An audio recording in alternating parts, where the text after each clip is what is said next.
Now let's go ahead and talk about separating our data or splitting our data into a training data set as well as testing data set.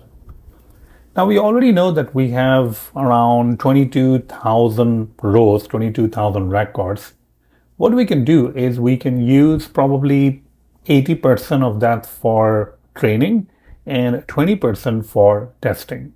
All right. So how do we do this? Well, in sklearn, which is scikit-learn, one of the packages contains a function called train test split. So we can use that.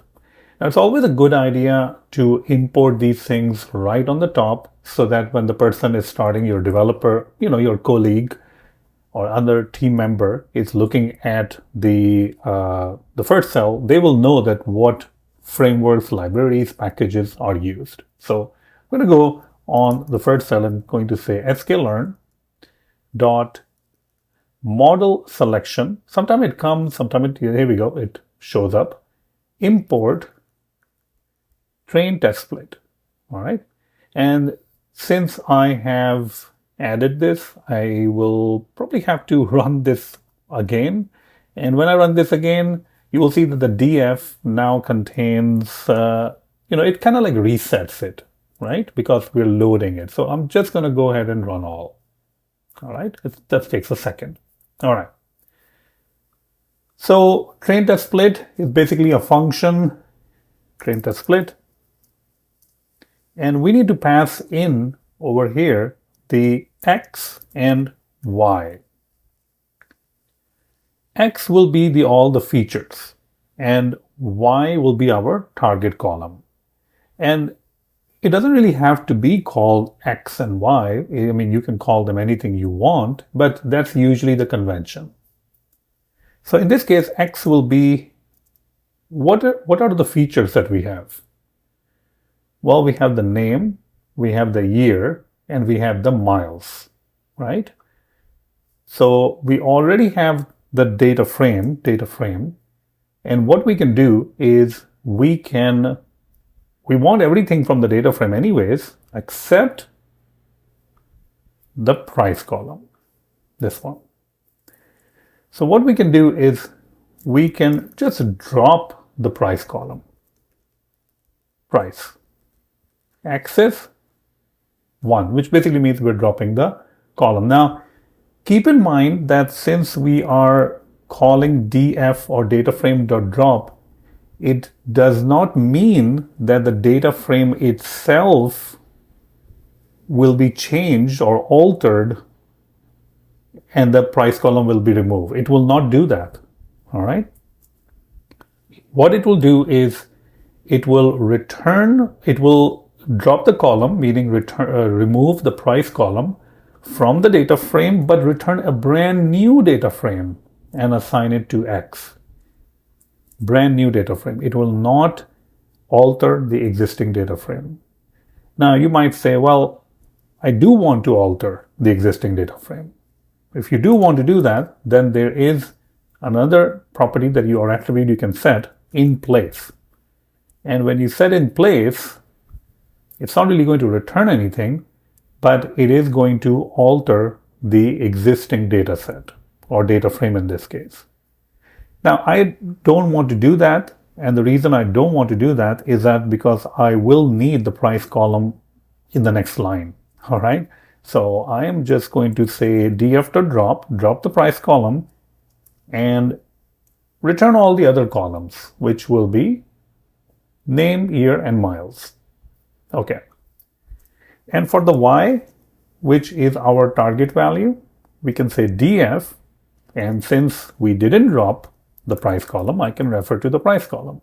So this is how I will be able to get the x and y, both those things. All right.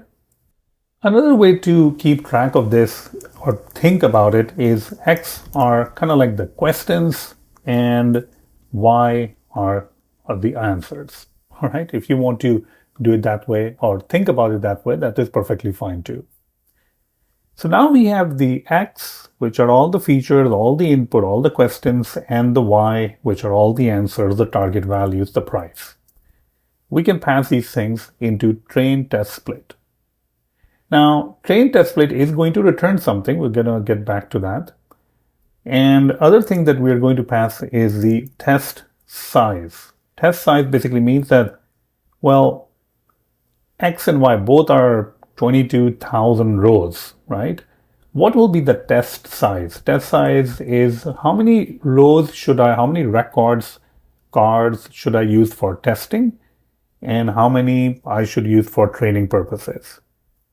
So we're passing in 0.2 over here. And 0.2 basically means that we will be using 20% of 22,000 for testing, which means that 80% will be used for training purposes. All right. Now, there are other things that we need to pass, and let me do another thing that we need to pass over here, which is random state. And over here, random state, you can basically pass in anything you want, but usually people end up passing 42. And the reason is for random state, this particular attribute and its associated value is that this will make the split reproducible. So without it, every run will give you different train and test rows. But now with it, it will be the same split every time, which is good. Now this will, as I mentioned, return something. It's going to return actually 4 things. X train, X test, in that order by the way, Y train and Y test. All right. What is X train? Well, X train is basically containing all the training data, which will be the name of the car, which will be the year of the car and the miles of the car. X test will be the test data, but remember that X test will only be 20% of 22,000. And we can always check it out. Like, let me go ahead and run this line first. Okay, there we go. And over here, I can say length. What is the length of X train? 17,600. So that will come out about to be 80% of 22,000 records. And if I do the same thing with X test, that will be 20% of 22,000, which is 4,400. The same exact is going to be for Y train and Y test. The training data will be the 80% and the testing data will be 20%. If you want to print out what's the value of Y train, you will see that it's simply the price column and that's it. It's the answers. And we mentioned it's the answers over here. Right? And if you want to print out X train, well, those will be the questions, meaning those will be like the name, the year, the miles, and so on. And this will be how many rows? 17,600, because it's training. If I print out X test, it's the same thing. X test will be the same thing, but it will be much less rows. Now, keep in mind that the rows or the data or the car records that are in training dataset will not be in the testing dataset. That's the whole point of separating it out, so that we don't use the same data for training, same data for testing. We don't want to do that, right? Because in those cases, what can happen is that your algorithm can just learn different patterns from one set of data, and then it will just work on that data and nothing else. All right. So this is good. And what we want to do next is to pre-process our data. All right. So in the next lecture, we will be talking about how we can pre-process our data. which will include standardization for the year column and the miles column. And we will need to convert our name column from string to numbers. And one of the ways that we can convert from string to numbers is by one-hot encoding. So that is what we're going to do in the next lecture.